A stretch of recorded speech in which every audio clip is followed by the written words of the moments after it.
Hello guys, আসসালামু আলাইকুম। আজকে আমি আপনাদেরকে দেখাবো জামার কলার ডিজাইন।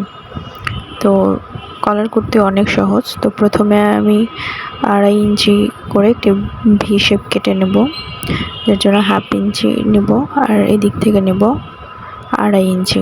তারপর একটা ভি শেপ দিয়ে নিয়ে পাশে 1 ইঞ্চি থেকে 1.25 ইঞ্চি পর্যন্ত একটা সীমাবদ্ধ দাগ টেনে নেব। তারপরে ভি শেপটা নিয়ে এটাকে সুন্দর করে কেটে নেব।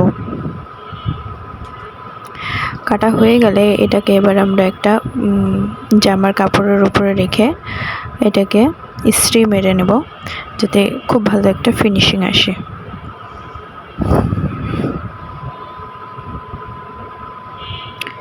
তো আমরা এবার জামার উপরে এটাকে বসাবো।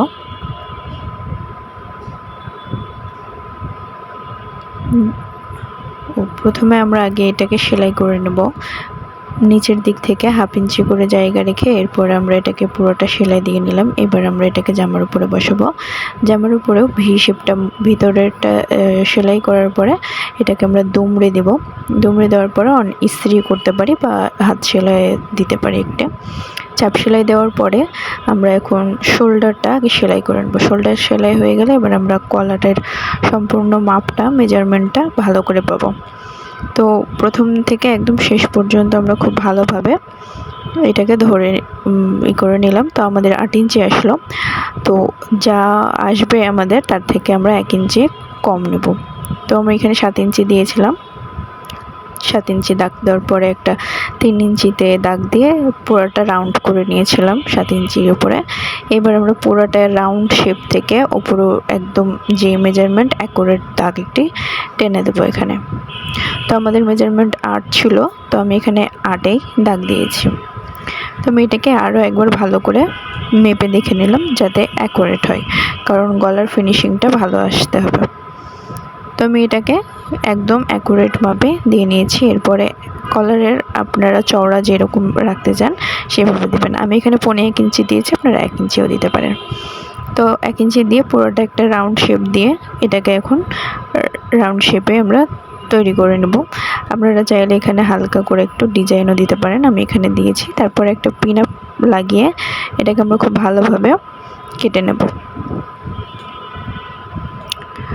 তো আমরা এটাকে কলারের রাউন্ড বরাবর খুব সুন্দরভাবে কাটতে হবে, নয়তো জামার কলারের বসালে এটা খারাপ লাগবে। তো এটাকে খুব ধীরে সুস্থে কেটে নেব। কাটা হয়ে গেলে এবার আমরা এটাকে পুরোটা খুলে আমরা জামার উপরে এটাকে ইস্ত্রি লাগিয়ে নেব। আপনারা ইস্ত্রি করতে পারেন, অনেকে গান গ্লু দিয়েও এটা লাগিয়ে নেয়। তো আমি এভাবে আগে এটাকে আয়রন করে প্রেস করে পুরোটা লাগিয়ে নেব।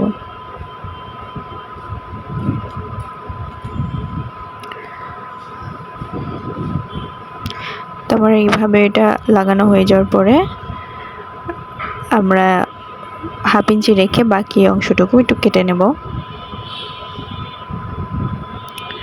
1/2 ইঞ্চি অংশ রাখছি কারণ এটাকে এখন আমরা দুমড়ে একটা সেলাই দেব।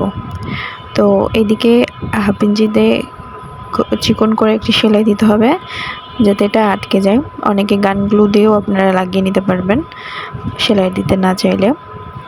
তো এখানে সেলাই দিলে তেমন বোঝা যায় না, তো আমি এখানে সেলাই দিয়ে নিয়েছি।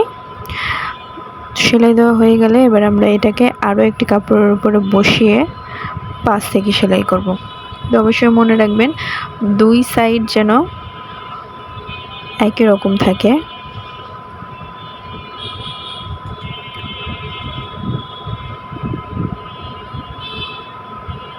তো এবার আমরা এটার উপরে মেইন যে সেলাইটা সেটা দিয়ে নেব।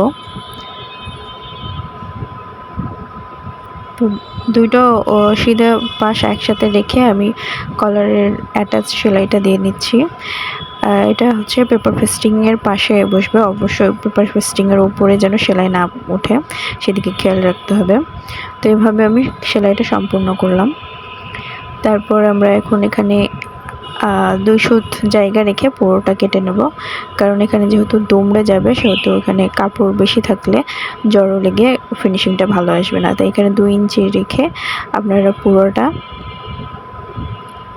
অনেকে একটু কাট বসিয়ে নিতে পারেন। তো আমি এখানে শুধু কলারের মাথার উপরে দুই অংশটুকু একটু কেটে নিলাম। কাটা হয়ে গেলে এবার আমরা সেলাই করব। তো প্রথমে আমি ঘাড়ের পেছনের অংশটুকু একটু অ্যাটাচ করে নিলাম দুই দিকে মধ্যের জায়গা দিয়ে।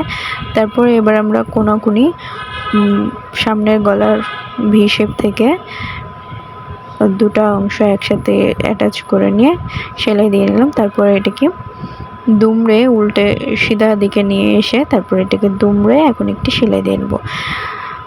তো সেলাইটা খুব আস্তে আস্তে খুব ভালোভাবে দিবেন, বেশি তাড়াহুড়ো করবেন না, কারণ গলার ফিনিশিংটা ভালো না আসলে জামার পুরো টেক্সচার অন্যরকম হয়ে যায়। তো আপনারা এইভাবে আস্তে আস্তে সেলাই দিয়ে পুরোটা ফিনিশিং শেষ করবেন, তাড়াহুড়ো করবেন না। তো আমার এভাবে সেলাইটা সম্পূর্ণ হলো। তো এবার আমি আপনাদেরকে ফাইনাল লুকটা দেখাবো কেমন হয়েছে।